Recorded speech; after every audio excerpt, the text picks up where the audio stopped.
قلوبنا بالقرآن نور قلوبنا بالأحاديث نبينا وسنة نبينا وقدوة من نبينا محمد صلى الله عليه وسلم.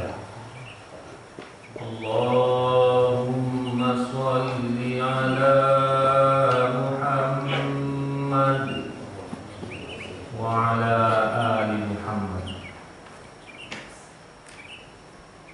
أما بعد فيا أيها الحاضرون والحاضرات من المسلمين والمسلمات الصابرين والصابرات الناجحين والناجحات,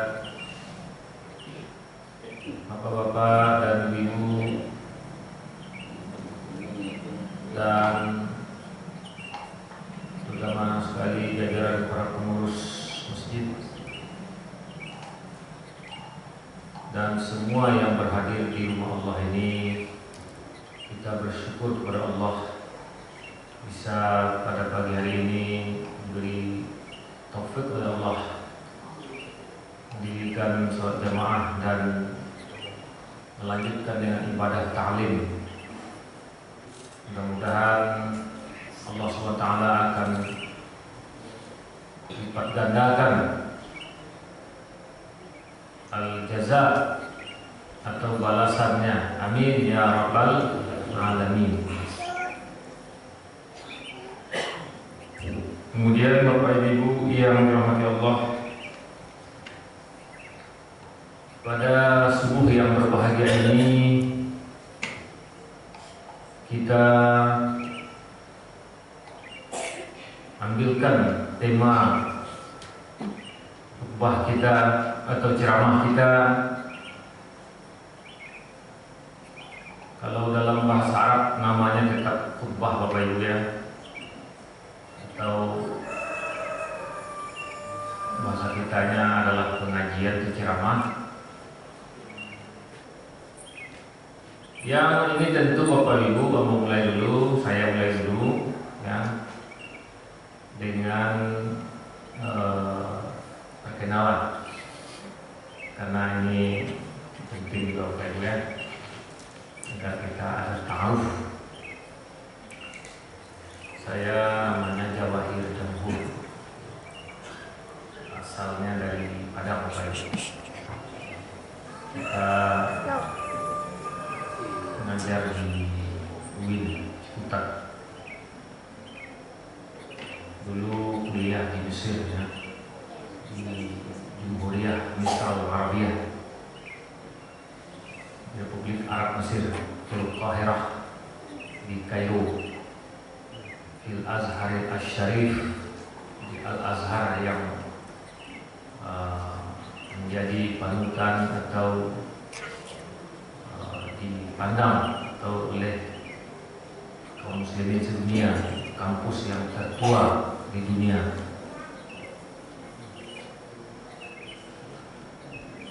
Di Qism Tafsir. Bapak Ibu yang dirahmati Allah, itulah sedikit perkenalan.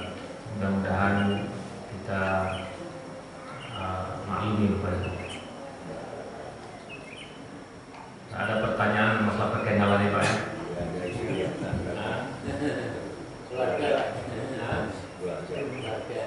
Oh ya, ini punya anak tiga baru Pak Ibu ya.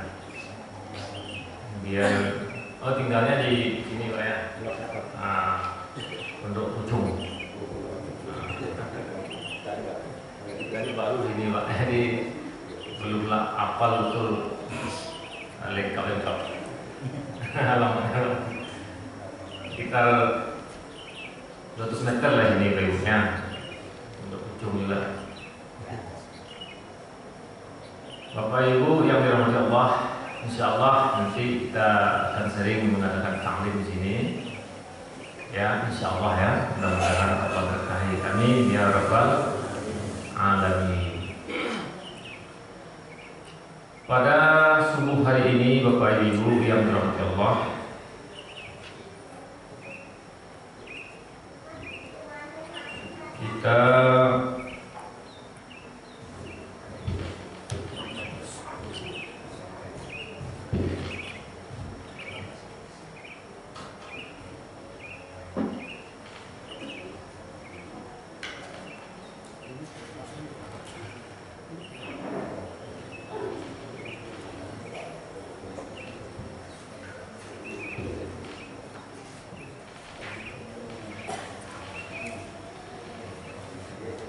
kita lihat surat Al-Kahfi Bapak Ibu, karena ini menunjukkan terhadap pentingnya kita mempelajari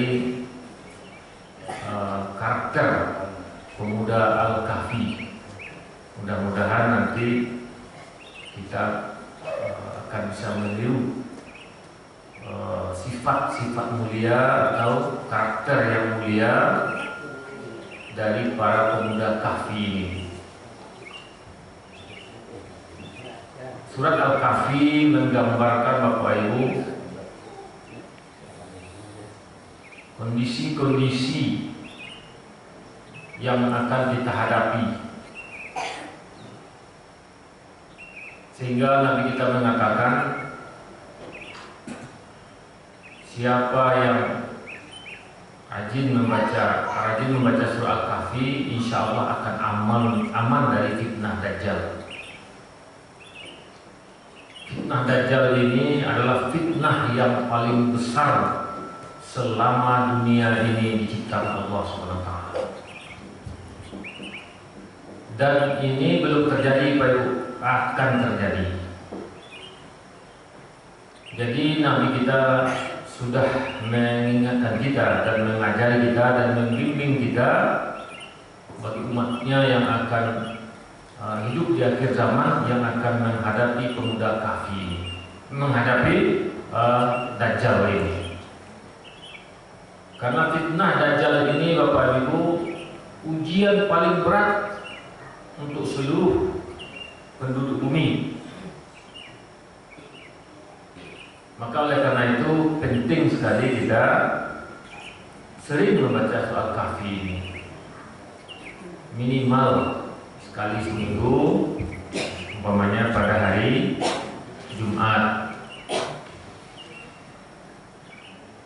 Surah Al-Kahfi Bapak Ibu ada ringkasan di situ bagaimana dulu pemuda-pemuda Kahfi, artinya pemuda-pemuda yang pergi menyelamatkan diri ke dalam gua karena menghadapi ujian iman yang sangat berat.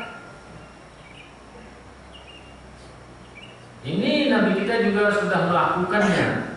Sebelum beliau dilantik menjadi Rasul, beliau menghadapi ujian berat. Karena menurut, jangankan beliau menjadi Rasul Pak Ibu, menurut akal sehat saja tidak masuk akal kebiasaan dan kebudayaan orang kafir Quraisy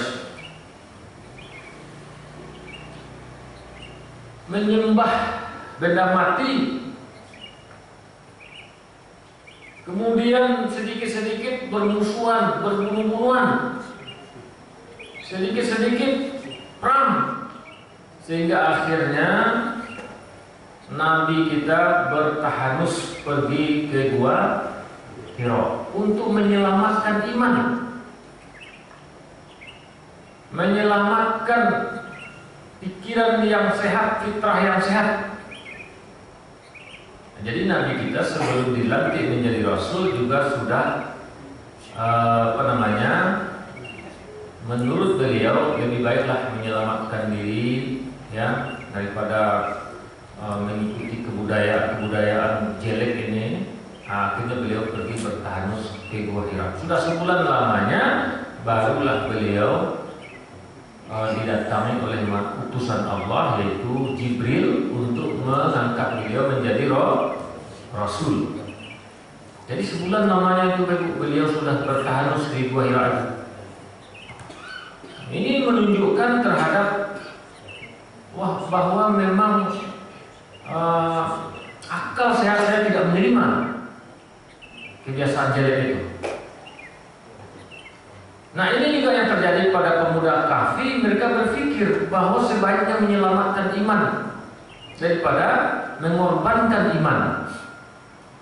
Nah, inilah Bapak Ibu, di zaman sekarang ini kita haruslah hendaknya sering membaca surat Kahfi ini karena mengandung banyak sekali pelajaran. Di zaman sekarang Bapak Ibu, fitnah begitu banyak, semakin banyak. Langkah-langkah untuk ke situ sudah sangat banyak. Pernah Nabi katakan, saya tidak mencemaskan kemiskinan pada kalian, tapi yang saya cemaskan, kata Rasulullah, justru adalah dibukakannya hijau ranaunya dunia ini pada kalian, atau dibukakannya kemegahan, kecanggihan dunia ini pada kalian. Allah yang membukakan Bapak Ibu. Bisa jadi melalui tangan-tangan orang kafir, Allah bukakan kehebatan dunia ini. Sehingga sekarang ini Bapak Ibu, kecanggihan dunia seakan-akan memukau pikiran kita. Kita lihat umpamanya kemajuan teknologi, ya, adanya satelit umpamanya. Dengan satelit sekarang ini bisa melihat televisi, ya Pak ya, bisa punya HP, komunikasi dengan canggih, ya Pak ya. Sehingga Bapak Ibu, kalau tidak hati-hati kita main HP aja sekarang ini Pak Ibu, main HP aja, main internet saja. Kenapa? Karena hijau ranaunya dunia sudah Allah bukakan. Sudah Allah bukakan. Waktu kita kecil dulu, yang sering kita buka apa Bapak Ibu? Al-Quran, ya. Al-Quran yang sering kita lihat, kita baca. Tapi zaman sekarang ini sudah menyeluruh. Sehingga Syekh Al-Sudais, Imam Masjidil Haram, pernah diceritakan beliau menangis satu kali. Kenapa? Karena di rumah saya tidak pernah mendengar bunyi musik, kata beliau. Tapi ternyata di Masjidil Haram mendengar deringnya musik HP. Di rumah saya tidak pernah dengar musik, kata beliau. Tapi kok dalam Masjidil Haram ada orang yang berbunyi HP-nya dengan musik-musiknya ketika sholat, Bapak Ibu. Sehingga setelah sholat menangis beliau. Jadi benar-benar dunia ini sudah dibukakan hijau ranaunya. Maka fitnah ini akan berlanjut terus sampai hari kiamat. Dan ini ada yang akan datang yang sungguh besar sekali, yaitu Dajjal. Sehingga Dajjal ini nanti Bapak Ibu, dia akan sanggup menipu banyak orang. Ya, Dajjal ini menipu banyak orang, sehingga nanti Bapak Ibu, dimulai dengan kemajuan zaman ini, dan sebagian ahli berpendapat pusat kerajaan setan sekarang ini yaitu di segitiga Bermuda di Amerika, dan kemajuan Amerika ini akan memfitnah manusia luar biasa. Sehingga nanti Bapak Ibu, para pengikut Dajjal ini akan keluar, akan mengikuti Dajjal ini di seluruh dunia. Dajjal ini akan mendatangi seluruh dunia. Pengikutnya sekarang ini sudah banyak yang bersiap-siap menyambut kedatangannya.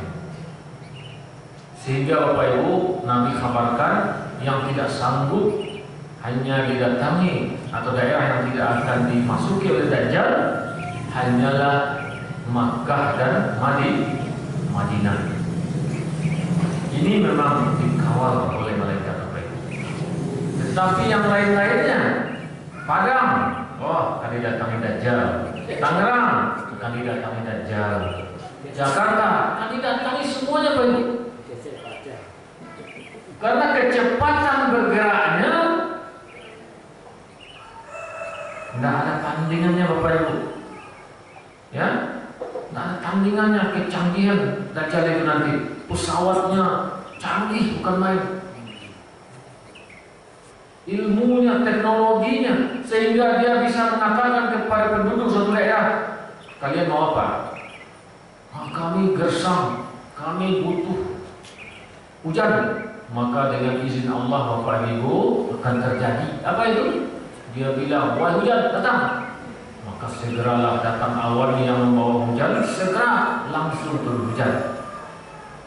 Sehingga orang berpikir, Bapak Ibu, wah ini canggih sekali. Orang-orang awam kagum bukan main. Akhirnya mengikuti Dajjal. Tapi Dajjal tidak mau gratis Bapak Ibu. Dia punya syarat. Ya, syirik kepada Allah. Syaratnya apa? Berbuat syirik kepada Allah. Bisa jadi menyembah dia atau hal-hal lain, ya. Syaratnya. Kalian mau apa katanya? Datang saudara, kami kelaparan, ingin makan, minum. Maka dengan sekejap langsung ada makanan minum. Tapi tentu sudah dibuat kontrak dulu. Nanti kalau saya berikan makan minum, kalian mau beriman dengan saya atau syirik kepada Allah? Orang karena kelaparan mau saja Pak Ibu. Jadi inilah Bapak Ibu, fitnah Dajjal ini luar biasa. Ya.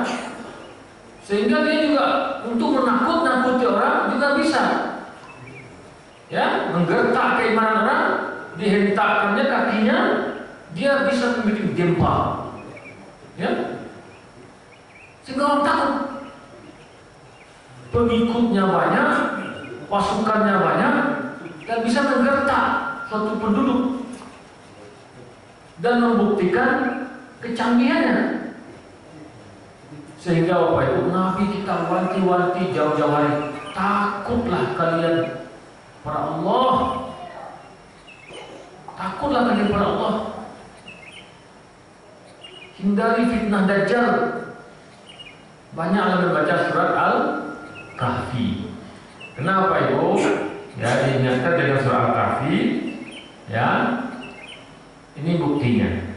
Diawali surah Al-Kahfi itu dengan pujian sebesar-besarnya kepada Allah. Bismillahirrahmanirrahim. Bismillahirrahmanirrahim. Alhamdulillahilladzi. Ya, lihat ini. Alhamdulillahilladzi anzala ala 'abdihil kitaba wa lam yaj'al lahu iwaja. Pujian dulu kepada Allah, bukan pujian kepada yang lain-lain. Bagaimanapun keadaan kita, kita harus bersyukur kepada Allah. Kita bersyukur Allah sudah memberikan surat Al-Kahfi sebagai modal kita, senjata kita menghadapi fitnah sebesar apapun, ujian sebesar apapun dari Dajjal. Kita bersyukur dengan keadaan kita kepada Allah. Jangan sesekali kita pesimis dengan keadaan kita, karena kita bersyukur kepada Allah.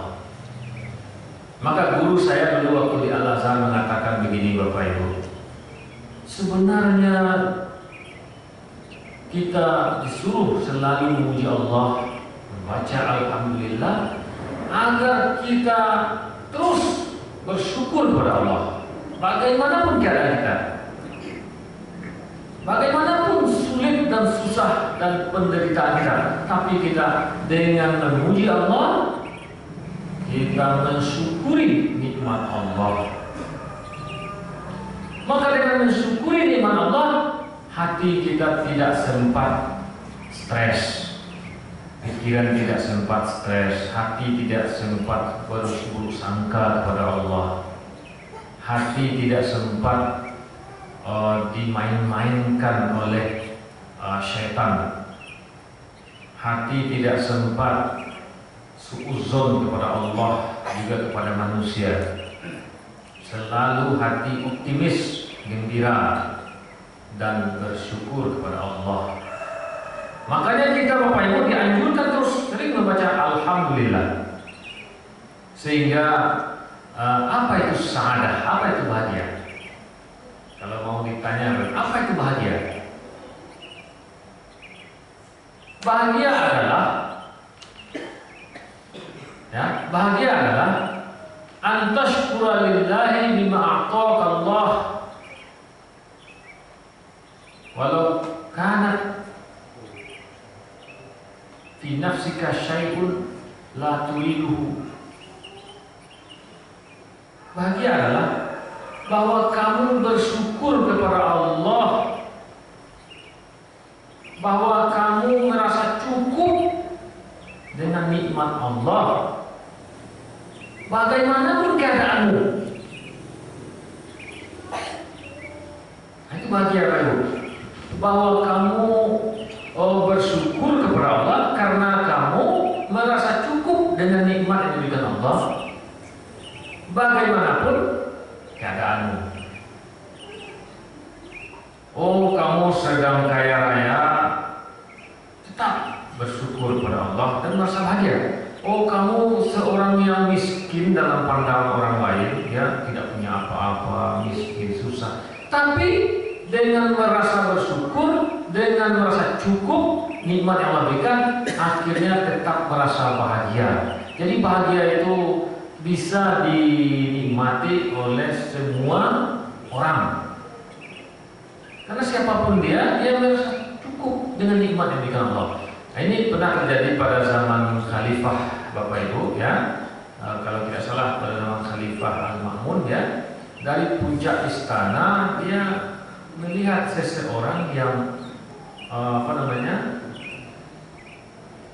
sawah. Nah, kalau sawah itu bahasa kitanya orang yang hidupnya nomaden, ya, hidupnya berpindah-pindah karena memang tak punya apa-apa, ya. Dia sawah itu hanya membawa di punggungnya, istilahnya apa namanya Pak, buntalan modal hidupnya, apa yang ada seperti hanya kain beberapa buah, atau juga masuk di sana makanannya, airnya, ya sudah. Dia karena hidupnya begitu, keadaannya begitu, ya sudah, ya. Tapi dia tetap bersyukur kepada Allah. Dia satu kali dia istirahat di bawah sebuah pohon. Dia tidur di situ. Sebelum tidur dia dikeluarkan dulu beberapa buah roti dari dalam bantalannya tadi, apa yang dibawa air itu. Makan roti, minum air. Kemudian setelah itu dia tiduran dan tertidur pulas. Sehingga Khalifah yang melihat dia dari atas, dari awal tadi, ini bahagia sekali orang ini. Padahal kalau dilihat oleh orang lain mungkin dia susah, tapi dia merasa bersyukur dan dia bisa tidur dengan enak, tidur dengan puas. Padahal tidur hanya di atas tanah, di bawah pohon, tapi dia bahagia. Ada orang yang hidup mewah, ya, di atas istana, tapi hatinya tidak bahagia. Maka Bapak Ibu yang dirahmati Allah, Khalifah melihat kebahagiaan itu rupanya bisa dinikmati oleh semua orang, tapi dengan syarat harus beriman dan bersyukur.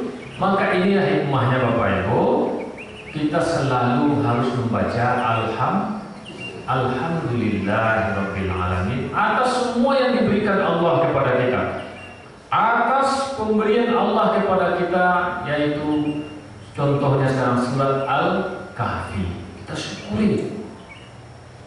Kita syukuri Allah telah memberikan surat Al-Kahfi kepada melewat Nabi Muhammad ala abdihi. Kemudian tidak hanya soal Kahfi, tapi juga Alkitab, seluruh Al-Quran ini. Karena Al-Quran ini sedikit ataupun banyaknya tetap dinamai Al-Quran. Al-Quran ini Bapak Ibu, sumiyal Quran aqalluhu au aksaruhu, tetap dinamai Al-Quran ini Al-Quran, sedikitnya ataupun banyaknya. Satu ayatnya tetap namanya Al-Quran, satu suratnya namanya Al-Quran, seluruhnya juga namanya Al-Quran. Kita bersyukuri kepada Allah.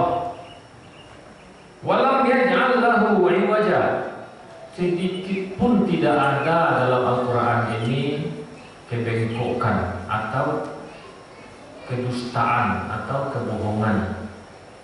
Tidak ada sedikit pun iwaja dalam Al-Quran ini kebengkokan ataupun kekurangan ataupun hal yang perlu diragui, tidak ada sedikit pun. Qayyiman liyunzira ba'san syadidan min ladunhu wa yubashshirul mu'minin. Al-Quran ini betul-betul kuat, mukjizat yang tidak dapat dibantah. Sepotong ayat ataupun satu ayat ataupun satu surat ataupun seluruh Al-Quran ini tidak dapat dibantah sedikit pun. Tidak dapat dibantah. Sehingga Bapak Ibu yang dirahmati Allah, Al-Quran ini betul-betul mukjizat. Semuanya ataupun sedikitnya. Beberapa ayat saja sudah mukjizat, semuanya mukjizat. Maka umpamanya Bapak Ibu ya, kita hadapi setan cuma dengan ayat yang berbunyi umpamanya qul a'udzu birabbil falaq. Sudah juga, cukup itu Pak. Ya. Tidak pun semuanya ayatnya kita baca, itu pun sudah setannya sudah lari tunggang langgang. Ya. Karena ayat setan itu tidak hanya takut dengan kalau dibacakan semuanya. Sedikit pun kita baca dia sudah takut. Apalagi banyak kita bacakan. Min syarri ma khalaq, dari suatu keburukan apa-apa yang telah diciptakan oleh Allah. Jadi Bapak Ibu, dunia ini, kehidupan kita di dunia ini, baik yang baiknya maupun yang buruknya, hakikatnya itu juga adalah terjadinya izin dari Allah Subhanahu wa Ta'ala. Adanya setan juga izin dari Allah Subhanahu wa Ta'ala. Keberadaan itu izin dari Allah. Karena kalau tidak ada izin dari Allah, tidak akan ada itu. Nah, sekarang kita berlindung dari keburukan setan itu.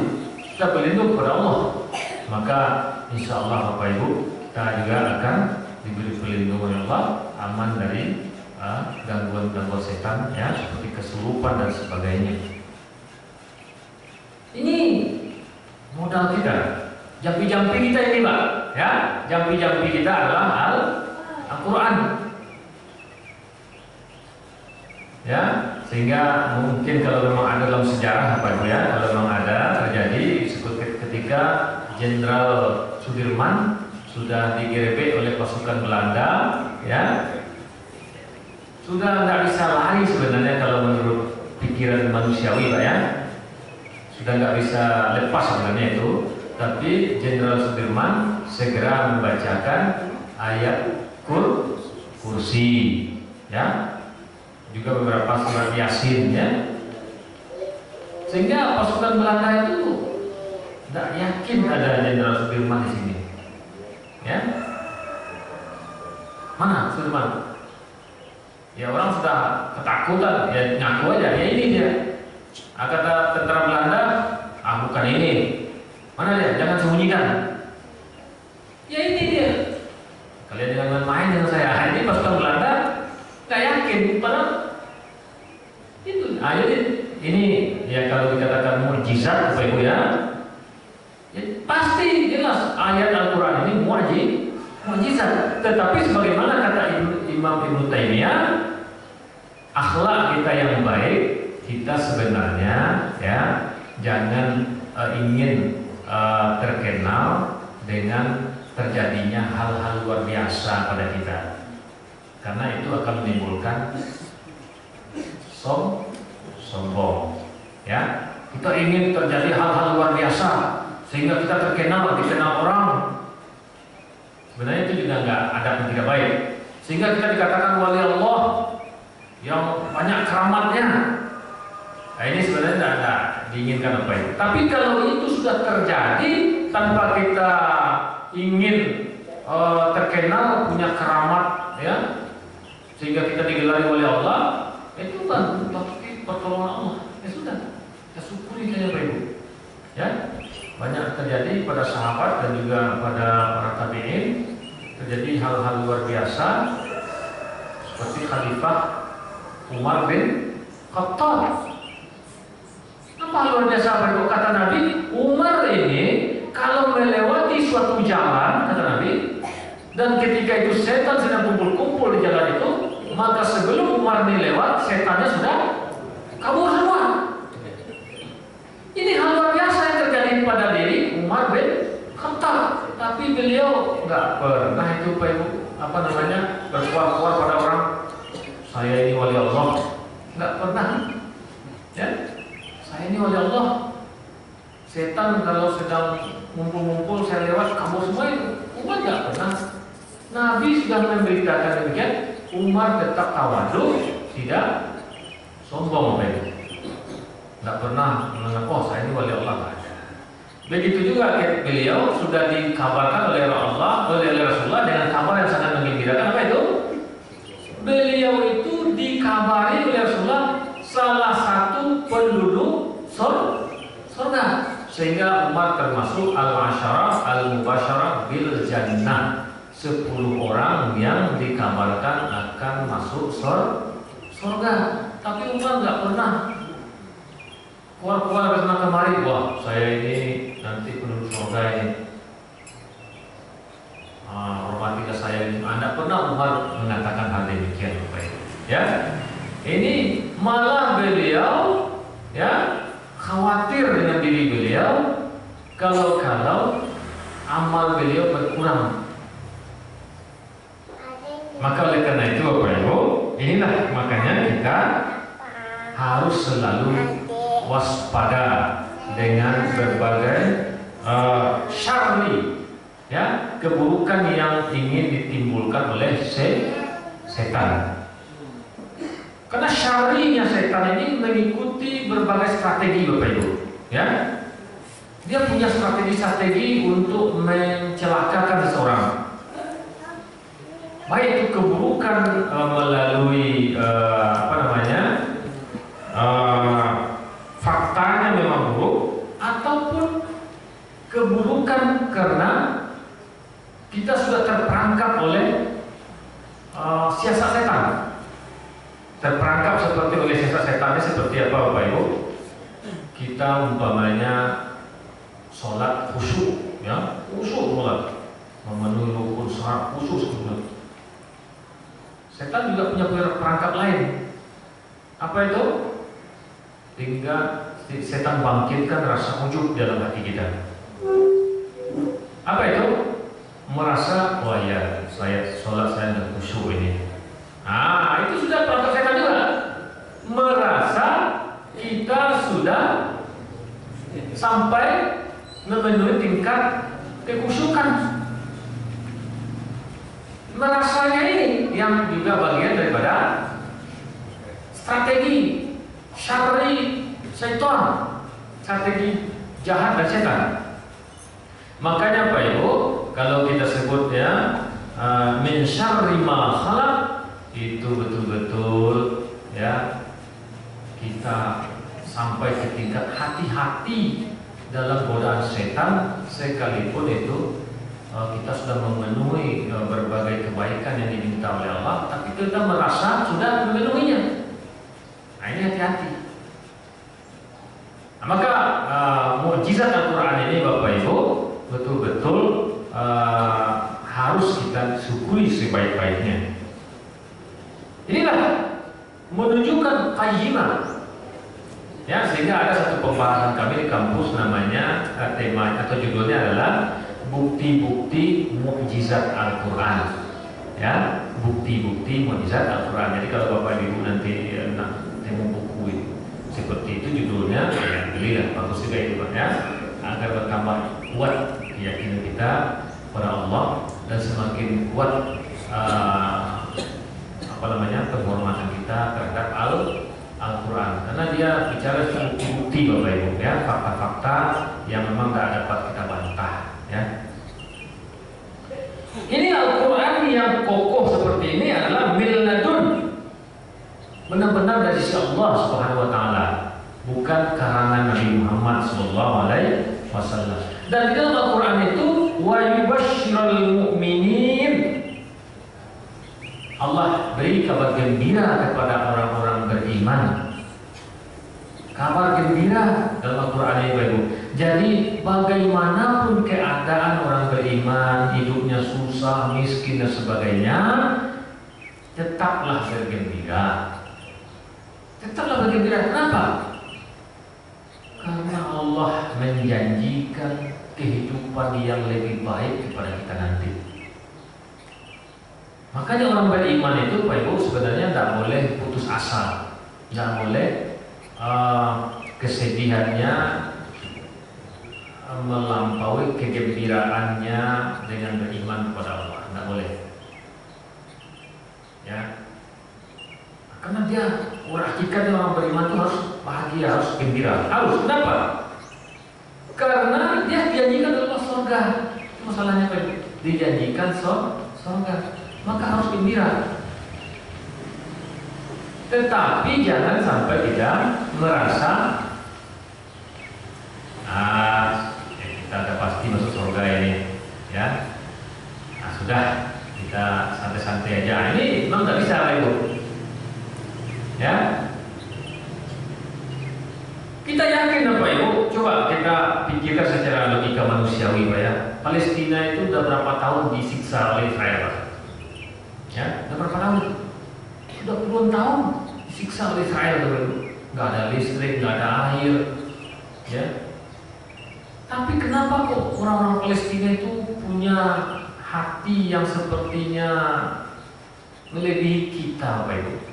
Kebal hatinya dari rasa sedih, gundah gelana, sehingga tetap mereka berbahagia dan tetap kuat, bersabar dalam hidup yang nggak punya listrik, nggak ada air, PDAM, ya Pak ya, rumah dihancurkan. Apa modal hati mereka itu, Pak Ibu? Nah, saya sudah sering cerita sama orang Palestina waktu di Mesir, Pak Ibu. Orang-orang Islam di sana itu bergembira dengan Al-Quran. Itu resep sebenarnya, Pak. Itu rahasia ya, tetapi nggak apa disampaikan ya. Itu rahasianya, Pak. Mereka itu, Bapak Ibu, bergembira dengan Al-Quran, sehingga mereka yakin ya, bagaimanapun penderitaan